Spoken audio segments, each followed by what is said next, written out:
Hi Lorna, welcome to the Mortgage Business Expo. Hi, thank you. How are you finding it this year? Yeah, it's been interesting. This is the third year now that we've attended the MBE. Certainly in the early years it was very much about getting the brand out there, but very much so this year it's been just more about reaffirming those relationships that we've made over the last few years. So it's been good. Has your stand been busy? The stand's been okay. Yeah, we've seen a lot of clients IFAs who've already dealt with us in the past, just coming over to say hi, and we can obviously then update them with changes and new products. So it's been good. That coupled with new footfall as well. So yeah, it's been a good show so far. Can you tell me what makes Shepards Friendly Society different from its competitors? Yeah, I mean, we do pride ourselves on being small enough to listen. We do what we've always done effectively, and that is listen to IFAs, listen to clients, and act on change. We're small enough that if we do receive feedback that is such that we feel we need to act on it, we can do so and take that forward. We don't have reams and reams of management lines to get through. We can change. And we feel that you will always talk to real people who do actually care. We don't operate on a press 1, 2, 3, 4 to be passed around in many departments.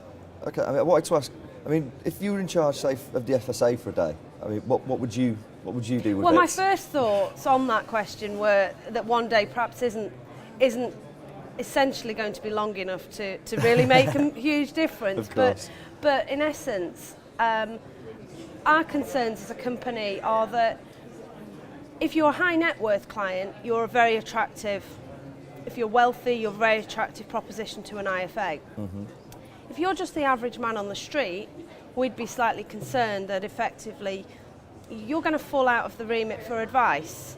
And our change would be, if we could make it, would be to ensure that everybody has access to good quality financial advice from qualified professionals, rather than it just being left to those who can afford to pay the fees for that service. Okay, how do you think the role of the advisor is going to change over the next few years?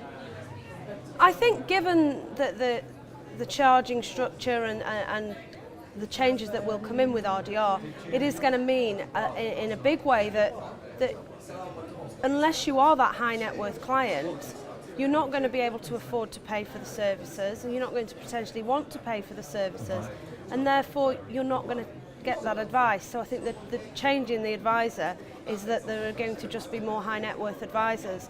With the demise of home service and those types of advisory roles, it is leaving the average man on the street, we feel, a little bit out in the cold, really. Okay. Shepards Friendly is one of the oldest mutual insurers, dating back to 1826. Yeah, that's right. How do you predict the next 200 years?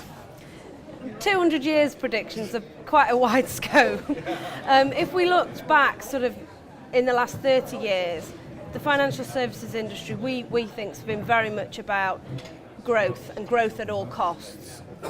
And that's not really our way of working. Yes, we do want to grow the business, but equally we want to sustain the business. We don't ever aim to be the biggest player in the market. We aim to be a good player in the market, offering good quality products to the clients at affordable prices and sustaining that business model. And that really is the aim that we would see going forward. Lorna, thank you very much for your time. Thank you. Thank you.